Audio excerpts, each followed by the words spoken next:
अल्लाह के रसूल के उस दुनिया से गुजरने के बाद, हज़रत अबू बकर के इस दुनिया से गुजर जाने के बाद, जब हज़रत उमर का ज़माना आया, मेरे भाइयों, मेरी माओ, मेरी बहनों, हज़रत बिलाल जो काले कलूटे थे और उनको ज़मीन पर पत्थर बिछा दिया जाता था, कंकरीली ज़मीन पर जिनको लिटा दिया जाता था और उनकी पीठ पर गर्म ज़मीन की वजह से फलक पड़ जाते थे और ऊपर से सीने पर उनके भारी पत्थर रख दिया जाता था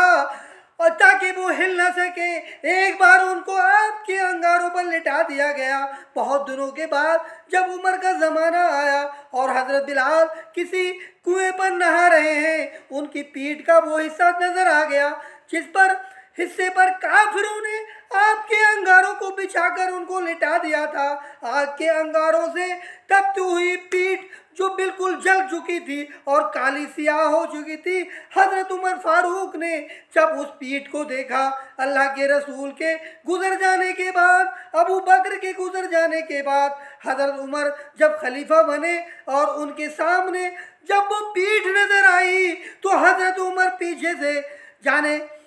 चाहते हैं और पीठ पर बोसा दे देते हैं, यानी पीठ पर अपने होठों को रख देते हैं। हज़रत बिलाल ने जो ये देखा पीछे मुड़कर तो आप कहने लगे कि ए अमीरुल मोमिनीन।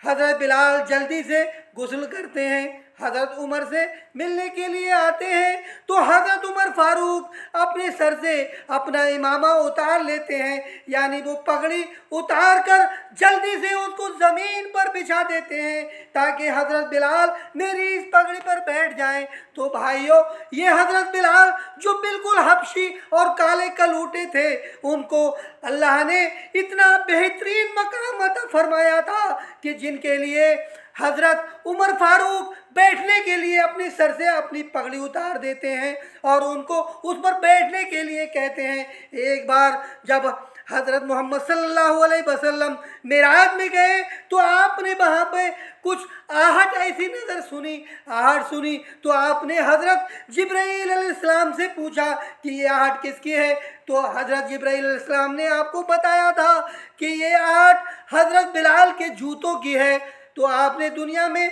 आकर हज़रत बिलाल से कहा था कि ऐ बिलाल, ऐसा तुम कौन सा अमल करते हो, ऐसी तुम कौन सी वर्जिश करते हो, ऐसा कौन सा काम करते हो जिससे अल्लाह तुमसे इतना खुश है कि तुम्हारे जूतों की आवाज़ आखिरत में नज़र आई। मैं मेराज के टाइम पे मैंने आपके जूतों की आवाज़ सुनी। तो माओ और बहनों, आज के इस दौर में हम खूबसूरती को मकाम देते हैं, हम पैसे को मकाम देते हैं, हम बड़ी बड़ी बिल्डिंगों को मकाम देते हैं, लेकिन नहीं, अल्लाह की नज़र में बेहतर वो है कि जिसके अमल बहुत बेहतरीन होंगे।